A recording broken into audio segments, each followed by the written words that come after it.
The other day I spoke about the 5 drivers who impressed me the most this season. Now here is the 3 drivers who disappointed me the most. In third, it is hard to look past Logan Sargent. Yeah, remember him?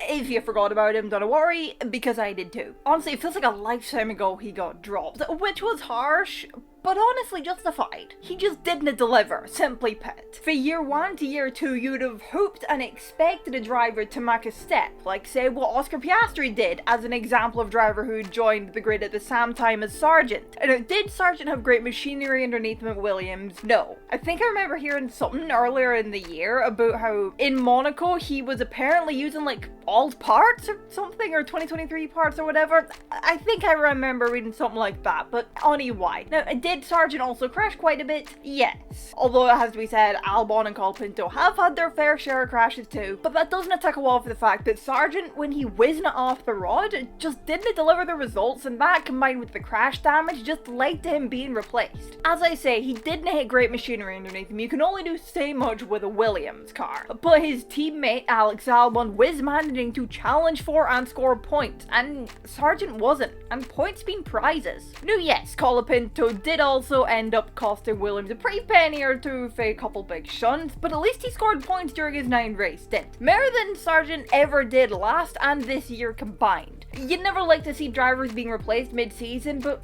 it really was the right choice, because as I say, Sargent just disappointed. Now taking second is Lance Stroll. I really had to wonder, if his old man didn't own the team, would Stroll still have a seat? I somehow doubt it. He had some solid results this year, you know, a couple P7s and a P6, but he only had like, what, 5 points finishes compared to 12 for Alonso? Now, yes, Aston Martin have not been great, but Stroll has just been there, if you know what I mean. And then Brazil, which, just sweet frickin' Jesus. Going off on the formation lap is never a good look. In the pissing rain, it can maybe be forgiven, because pissing rain, he was not the first driver to go off on the formation lap in the rain, and he won't be the last. But what cannot be forgiven is him swinging a left and driving into the damn gravel trap to get back on the track, opposed to swinging right and using the rest of the very available runoff he had there, or still swinging left and instead of taking to the gravel, using the damn escape road that's there. He's just overall been a bit abysmal, and at times it just seemed to me like he just ain't interested, if you can what I mean. Like he's not into it, if that makes sense. Like he doesn't care. And there really ain't much else to say on Lance that hasn't been said already 1,000 times before, because going in on Lance Stroll has been done to death, but it just does get to a point where you cannot really defend him, and I think perhaps his seat is one that's maybe being wasted a bit and we could have someone better in it, but he'll probably only go when he gets bored and says, sod this, I'm out. Okay, he probably wouldn't say sod this, he's a Canadian and that's a very British phrase, but... And now taking first, sorry, but I gotta put Checo in here. Now yes, as I've said before, the RB20, it hasn't been as good this year as it has been, but it really also has not been that bad. You know, it's still been one of the top, you know, kind of within the top 4, top 3 most of the year, but Checo's year really hasn't been great. Like, my expectations for Checo weren't particularly high anyway, however, he's still underwhelmed.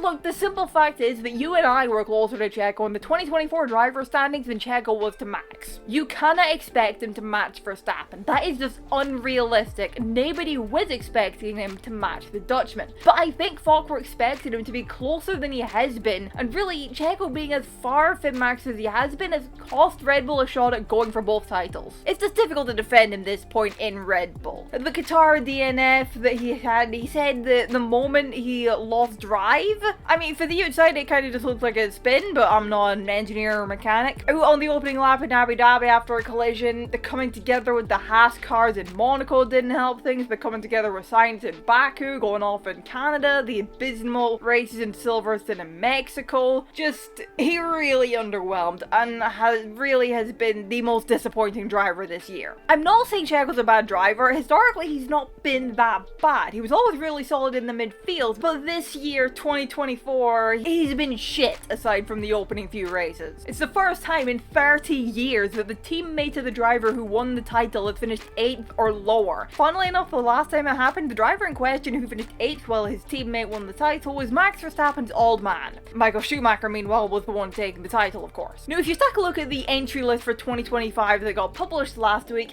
Checo is on there. However, this list clearly wasn't a final, given, first of all, the second Red Bull Light seat still ain't confirmed on it, and yes, I'm still insisting on calling that team that name, and second, Checo won't even be driving for Red Bull next year. He won't be in the Red Bull car. He's been replaced by Liam Lawson, with, I believe, probably Isaac Hadjar taking the second seat in the junior team. And quite frankly, it's the right move to replace Checo, because I'm not sure he did enough to justify the contract he had for next year still being honoured, not for a top team. Red Bull's strat of giving him the 2-year extension early really didn't help him. It didn't help his performances at all. If anything, things have got worse after he got the extension. With all that said though, Checo will be missed on the grid, and I wish him all the best in whatever he's doing next. Also, while we're here and I've been speaking a little bit there about Red Bull, a word on Lawson being the one replacing Perez. Definitely a choice to go for a driver that's only done a Liefen Grand Prix over a driver that's done 4 seasons, but I mean, I can't help but feel like this is going to be another case of Red Bull promoting too quickly. Because I mean, this is a similar amount of Grand Prix done prior to joining the Red Bull main team that we're speaking about as what Alex Albon had done back in 2019, which that started out like a fine choice to promote him up. But then it did end up going downhill. Maybe Lawson will be different though, and he'll be the one time where, you know, the second driver can actually take it to Max and the second seat won't be cursed, which it definitely is, it seems like. Obviously it sucks for Yuki to miss out, because as I say, it's definitely a choice to go for a driver with 11 Grand Prix over 4 full seasons, but